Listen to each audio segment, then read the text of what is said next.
Hello friends, मैं ज्योति गुप्ता आप सभी का मेरे यूट्यूब चैनल यम्मी रेसिपीज पर बहुत बहुत स्वागत करती हूँ।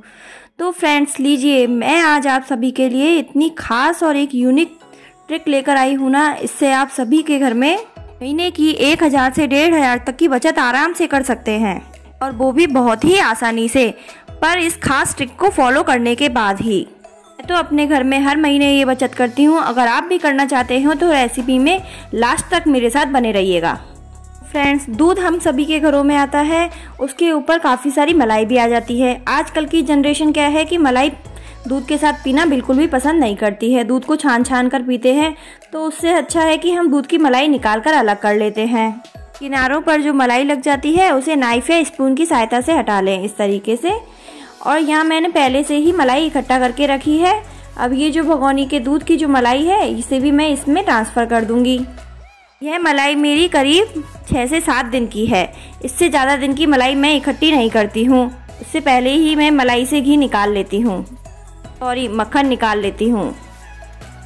देखिए, मैंने सारी मलाई इसमें ट्रांसफ़र कर दी है। अभी यहाँ यह बर्तन हमें छोटा पड़ेगा ब्लेंड करने के लिए, इसलिए एक बड़े बर्तन में मैंने ये सारी मलाई को ट्रांसफ़र कर दिया है। यहाँ मलाई को मैंने अभी फ्रिज से ही निकाला है, यह बहुत ही ठंडी है, इसलिए मैं इसमें नॉर्मल पानी का इस्तेमाल करूँगी। गुनगुने या चिल्ड वाटर का इस्तेमाल बिल्कुल भी नहीं करना है। मलाई का टेम्परेचर नॉर्मल हो तो उसमें ठंडे पानी का ही इस्तेमाल करना है। अगर मलाई ठंडी है तो नॉर्मल वाटर का इस्तेमाल करें। 1 से 1.5 गिलास पानी यहाँ हम डाल देंगे, और किसी ब्लेंडर की सहायता से या मिक्सर ग्राइंडर में भी आप ग्राइंड कर सकते हैं, उससे भी मक्खन जल्दी से निकल कर आ जाएगा। अगर आप ठंडी मलाई में ठंडे पानी का इस्तेमाल करेंगे तो मक्खन निकलने में बहुत ही समय लगेगा, फटाफट से निकल कर नहीं आएगा। इस खास ट्रिक को ज़रूर फॉलो करें। अगर आपको ये ट्रिक अच्छी लगी हो और आपका भी मक्खन इस ट्रिक की वजह से बहुत ही आसानी से निकल कर आ जाए तो प्लीज़ मुझे कमेंट बॉक्स में कमेंट करके ज़रूर बताना। यहाँ मुझे इसे ब्लेंड करते हुए अभी 2 से 3 मिनट ही हुए हैं। करीब 5 से 6 मिनट में मक्खन निकल कर बहुत आसानी से आ जाता है। आप देख सकते हैं इसमें थोड़े थोड़े झाग आने लगे हैं। आप देख सकते हैं हमारा मक्खन भी थोड़ा थोड़ा अलग होने लगा है। आप सोच रहे होंगे कि मैं दूध से मलाई निकालती ही क्यों हूँ।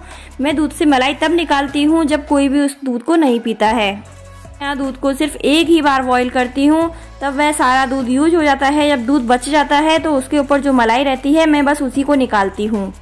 तो इकट्ठा करके मेरी इतनी सारी मलाई इकट्ठी हो जाती है। आप भी सिर्फ दूध को एक ही बार बॉईल करें, बार बार बॉईल करने से दूध के सारे पोषक तत्व नष्ट हो जाते हैं। अब आप देख सकते हैं काफ़ी अच्छे से मक्खन निकल कर आ गया है। मुझे यहाँ करीब 4 से 5 मिनट ही हुए हैं और मक्खन कितने अच्छे से फटाफट से निकल कर आ गया है। ये देखिए, है ना, काफ़ी अच्छी प्रोसेस। मिक्सर ग्राइंडर में और भी जल्दी मक्खन निकल कर आ जाता है, पर क्या होता है कि मिक्सर ग्राइंडर में चारों तरफ मक्खन लग जाता है, इसलिए मुझे उससे करना बिल्कुल भी पसंद नहीं है। मैं इस तरीके से ब्लेंडर का ही इस्तेमाल करती हूँ मक्खन निकालने के लिए। आप देख सकते हैं कि सारा मक्खन अलग हो गया है और दूध बिल्कुल अलग हो गया है। ये देखिए, किनारे छोड़ दिए हैं इसने इस तरीके से। इसका मतलब कि हमारा दूध और मक्खन बिल्कुल अलग अलग हो चुका है। अभी हमें यहाँ ब्लेंडर को अच्छे से साफ़ करके निकाल लेना है। यहाँ ब्लेंडर में काफ़ी सारा मक्खन लग चुका है। अभी एक बार के लिए तो इसे इस तरीके से साफ़ करके निकाल देंगे, बाद में हम फिंगर की सहायता से भी इसे साफ़ कर लेंगे। ये देखिए कितना अच्छा मक्खन निकल कर तैयार हुआ है। अभी इसे हम हाथों की सहायता से इस तरीके से घुमा लेंगे ताकि मक्खन एक जगह इकट्ठा हो जाए। जिस किसी भारी तले के पैन में आपको मक्खन से घी बनाना है उसी पैन में इसको ट्रांसफ़र कर लेंगे। मैंने यहाँ पर एक स्टील की कढ़ाई ली है, मैं उसी में इस मक्खन को निकाल कर अलग करूँगी। ये देखिए, सारा मक्खन मैंने इस तरीके से इकट्ठा कर लिया है। अब इसे मैं अपने बर्तन में ट्रांसफ़र कर दूँगी। वीडियो को बहुत ही कम स्किप किया है। अगर फिर भी आपको कुछ समझ में नहीं आए, कोई प्रॉब्लम हो तो आप मुझे कमेंट बॉक्स में कमेंट करके पूछ सकते हैं। मैं चाहती हूँ कि जो बचत मैं कर पा रही हूँ महीने की, वो आप सभी भी कर पाएँ, क्योंकि आम के आम गुठलियों के दाम कौन नहीं पाना चाहेगा। बर्तन में लगा हुआ सारा मक्खन इस तरीके से हम साफ़ कर लेंगे और हमारे जिस बर्तन में हमें मक्खन से घी बनाना है उसमें सबको ट्रांसफ़र कर लेंगे इस तरीके से। आप देख सकते हैं दूध बिल्कुल ही अलग हो चुका है। देखिए इस तरीके से। अब हमें क्या करना है कि इस दूध को बिल्कुल भी फेंकना नहीं है। रुकिए, इस दूध का हमें क्या करना है ये मैं आपको बताऊंगी। ये बहुत ही खास ट्रिक है। अभी तो मैंने आपको कहा आम के आम गुठलियों के दाम।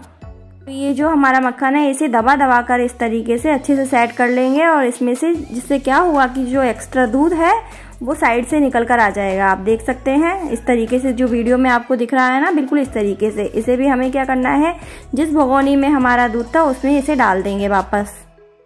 मक्खन को हाथ से इस तरीके से दबा के रखना है, वरना यह गिर जाएगा। आप बिल्कुल इसी तरीके से कीजिएगा, सच में आपको बिल्कुल भी समय नहीं लगने वाला है इस प्रोसेस को करने में। अब ये जो हाथों में मक्खन लगा है उसे भी इस तरीके से हम साफ कर लेंगे। मलाई से मक्खन निकालने के बाद जो दूध तैयार हुआ है, उस दूध को हम गैस पर चढ़ा देंगे एक साइड पे, और एक साइड पे हमारा मक्खन चढ़ा देंगे। दोनों की फ्लेम को ऑन कर देंगे। अभी एक बार तो हम शुरू में दोनों ही फ्लेम को हाई रखेंगे, फिर हमें ज़रूरत के हिसाब से फ्लेम को लो टू मीडियम कर देना है। इससे क्या हुआ कि हमारा समय बिल्कुल भी बर्बाद नहीं होगा और दोनों ही चीज़ें एक साथ बनकर तैयार हो जाएंगी। अब आप देख सकते हैं यहाँ पे कि मक्खन हमारा थोड़ा सा पिघलने लगा है, देखिए इस तरीके से। अभी इसे अच्छे से मेल्ट होने देंगे, उसके बाद ही हम इसे चलाएंगे किसी पलटे की सहायता से, जो भी आप इस्तेमाल करें। मैंने यहाँ लकड़ी का पलटा लिया है, उसी से मैं इसे चलाऊंगी। इसे चलाते रहें बार बार, क्योंकि ये लग जाता है नीचे, और कढ़ाई भी हमारी स्टील की है तो इसलिए इसमें लगने के चांसेस ज़्यादा हैं। लगने से मेरा मतलब है कि यह तले में चिपक जाता है, तलने की बदबू आने लगेगी, इसलिए ध्यान रखें इस बात का बिल्कुल। मक्खन को जब हम एकदम हाई फ्लेम पे पकाएंगे तो यह एकदम से झाग बनने लगेंगे और ऊपर की तरफ उठेगा, यह बाहर भी निकल सकता है, इसलिए इस बात का बिल्कुल ध्यान रखें और इसे बीच बीच में चलाते भी रहें ताकि ये लगे नहीं, इस तरीके से। और फ्लेम को ज़रूरत के हिसाब से मीडियम टू लो भी कर सकते हैं। ये देखिए काफ़ी ऊपर तक आ गया है, इसलिए इसका ध्यान बिल्कुल रखना है हमें, वरना हमारा पूरा मक्खन ख़राब हो जाएगा और बाहर निकल जाएगा। इसलिए फ्लेम को जब ज़रूरत लगे तो कम भी कर सकते हैं। जब आप मक्खन से इस तरीके से घी बनाएंगे तो बहुत ही जल्दी घी बनकर तैयार हो जाएगा। आप खुद यकीन नहीं कर पाएंगे कि इतनी जल्दी भी घी बन सकता है क्या। ये देखिए करीब 5 से 7 मिनट में फटाफट से यह बनकर तैयार हो जाता है। ये देखिए थोड़ा थोड़ा हमारा घी बनने लगा है, इस तरीके से आप देख पा रहे हैं ना। इसे चलाते रहना है इसी तरीके से ताकि ये लगे नहीं। मैंने पहले ही कहा था कि कोई भारी तले का बर्तन ही हमें इसमें इस्तेमाल करना है। चाहे तो सिल्वर की कढ़ाई या कोई भारी तले की भगोनी हो, उसका भी इस्तेमाल यहाँ कर सकते हैं। ये वाइट पोर्शन अच्छे से जल जाए या पक जाए तभी हमें फ्लेम को ऑफ करना है। तब तक हमें घी को अच्छे से पकाना है, वरना घी हमारा स्टोर करने के लिए बिल्कुल भी तैयार नहीं होगा और यह बहुत ही जल्दी ख़राब हो जाएगा। अब आप यहाँ देख सकते हैं कि दूध में भी बॉयल आने लगा है, तो दूध की फ्लेम को हम ऑफ कर देंगे। यहाँ मेरे पास 1 गिलास दूध और फ्रिज में पड़ा हुआ था, तो फिर मैंने वो दूध भी इसमें डाल दिया था। यहाँ हमारा घी भी बहुत अच्छे से बनके तैयार हो चुका है। फ्लेम को हम ऑफ कर देंगे। ये देखिए इस तरीके से झाग हटा के मैं आपको दिखाती हूँ। घी हमारा अच्छे से बनके तैयार हो चुका है, इसलिए हमें फ्लेम को ऑफ कर देना है इस स्टेज पर, क्योंकि अभी हमारी कढ़ाई बहुत गर्म है, तो बाकी जो भी कसर होगी वो अभी इसमें अच्छे से हो जाएगी। यहाँ 1 गिलास नॉर्मल वाटर ले लेना है। फ्रिज का ठंडा पानी बिल्कुल भी यूज़ नहीं करना है। अब यहाँ हमें वाइट विनेगर लेना है। वाइट विनेगर के 4 चम्मच भर के इसमें डाल देने हैं पानी में। यहाँ आप पनीर को फाड़ने के लिए नींबू का इस्तेमाल भी कर सकते हैं, और जो नींबू का सत या टाटरी आती है उसका इस्तेमाल भी कर सकते हैं। विनेगर से क्या होता है कि पनीर बहुत ही सॉफ्ट अच्छा बनके तैयार होता है, इसलिए आप इसी तरीके से पनीर को बनाइएगा। इसे अच्छे से मिक्स करके और थोड़ा थोड़ा करके हमें इसमें दूध में डालना है, और इसे बहुत ही हल्के हाथों से चलाना है। ध्यान रहे इसे तेज़ बिल्कुल भी नहीं चलाना है, बहुत ही हल्के हाथों से चलाना है, और इस पानी के मिक्सचर को थोड़ा थोड़ा करके इसमें डालना है। इससे हमारा छेना अलग होने लगेगा दूध से। ये देखिए अभी बिल्कुल भी अलग दिखाई नहीं दे रहा है, पर थोड़ी देर में अलग होने लगेगा। इस तरीके से आप हल्के हल्के हाथों से जब मिक्स करेंगे तो यह अपने आप ही अलग होने लगेगा। अब मैंने सारा पानी इसमें ट्रांसफ़र कर दिया है। आप देख सकते हैं कि छेना दूध से अलग होने लगा है। हमारा पानी अलग दिखाई दे रहा है और छेना अलग दिखाई दे रहा है। इस तरीके से जब आप कभी छेना बनाकर तैयार करेंगे तो बहुत ही अच्छा छेना बनकर तैयार होता है।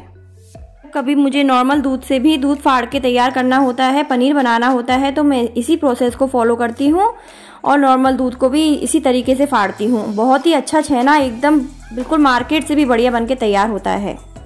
मार्केट में वैसे भी मिलावट वाला होता है, तो इसलिए हम घर पे ही बना के तैयार करते हैं। अब इस तरीके से एक खाली बर्तन ले लेना है। उस बर्तन पर एक छलनी रखनी है मोटी जाली वाली, और उस पर एक मलमल का कपड़ा रखना है। कोई भी सूती कपड़ा, रुमाल ले सकते हैं आप। और इस तरीके से उसमें छानने के लिए यह पनीर वाला मिक्सचर हम डाल देंगे। क्या होगा कि हमारा पानी अलग हो जाएगा और छेना अलग हो जाएगा।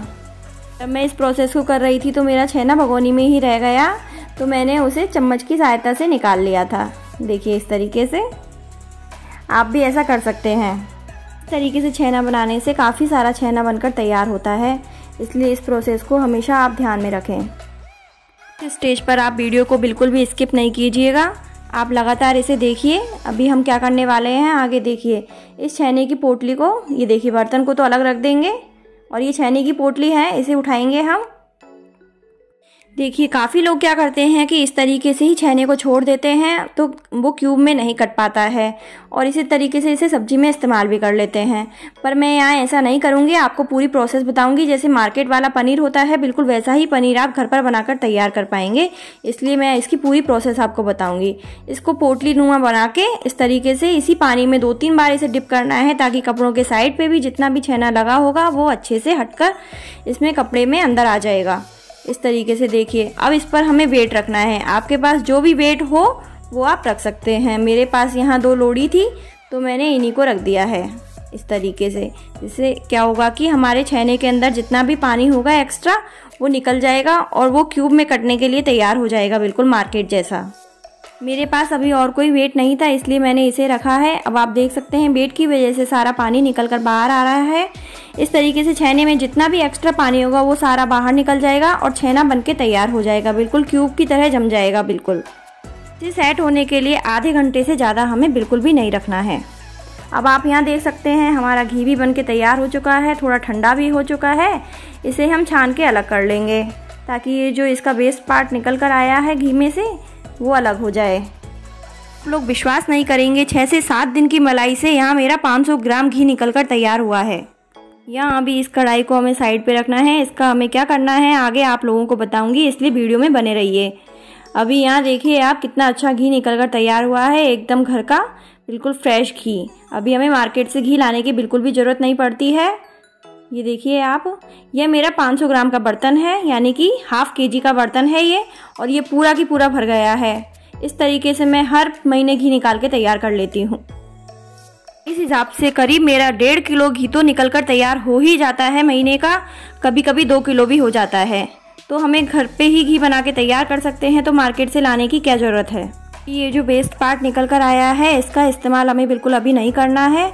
इसमें हम पानी डाल के और फ्रिज में रख देंगे। ऊपर जब इसमें घी की लेयर जम जाएगी तो उसे यूज़ कर लेना है और बाकी का सब हमें फेंक देंगे। देखिए मैंने इस बर्तन में पहले से घी इकट्ठा करके रखा था, तो मैं इस घी को भी इसी बर्तन में ट्रांसफ़र कर दूंगी। को मैं एक ख़ास चीज़ यहाँ बता देती हूँ कि ये जो घी का वेस्ट पार्ट निकल जाता है इसको मैं इस्तेमाल करती हूँ, पर कब, जब मैं 2 से 3 दिन में घी निकालती हूँ तो मैं उस वेस्ट पार्ट को फेंकती नहीं हूँ, उसे मैं मोयन के तौर पे आटे में इस्तेमाल कर लेती हूँ। इससे मोयन वाली रोटी बन जाती है। देख सकते हैं कि यहाँ मैं कुछ भी वेस्ट नहीं करती हूँ, कुछ भी नहीं फेंकती हूँ। पर यहाँ हमें 6 से 7 दिन की मलाई का घी बनाया है, इसलिए मैं इसको इस्तेमाल बिल्कुल भी नहीं करूँगी। फिर यहाँ हमारे पनीर को रखे हुए भी काफ़ी देर हो चुकी है, यानी कि करीब आधा घंटा हो चुका है। अब ये भी काफ़ी अच्छे से सेट होके तैयार हो चुका है। ये देखिए आप, काफ़ी अच्छे से जम गया है और काफ़ी सॉफ्ट भी बनके तैयार हुआ है। कई बार हम क्या गलती कर देते हैं कि इसे काफ़ी देर तक के लिए दबाकर इसी तरीके से छोड़ देते हैं, कम से कम 1 घंटे 2 घंटे। इस तरीके से हमें इसे बिल्कुल भी नहीं छोड़ना है, इससे हमारा पनीर हार्ड बनता है, बिल्कुल भी सॉफ्ट बनके तैयार नहीं होता है। इस तरीके से अगर आप करेंगे, इसे बस 20 मिनट 25 मिनट या आधा घंटे के लिए ही छोड़ना है, इससे हमारा पनीर बहुत ही सॉफ्ट बनके तैयार होगा।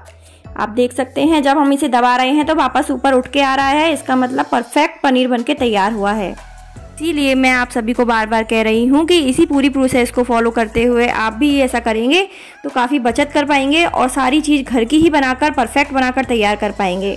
क्योंकि मार्केट में वैसे भी सारी चीज़ें आजकल मिलावटी मिलती हैं, तो क्यों ना हम आम के आम गुठलियों के दाम घर पर ही इस तरीके से सब कुछ बनाकर तैयार करें। ये देखिए कितना सॉफ्ट पनीर बनके तैयार हुआ है, एकदम वाइट, एकदम सॉफ्ट। अब आप इसके पराठे बनाएं, चाहे पकौड़े बनाएं, चाहे सब्जी बनाएं, कुछ भी बनाएं इसका और एंजॉय करें। फ्रेंड्स आप देख सकते हैं घर में हमारे डेली जो दूध आता है उसी से हमने पनीर, मक्खन, घी और मोयन सब कुछ बनाकर हमने तैयार किया है और कुछ भी हमने वेस्ट नहीं किया है।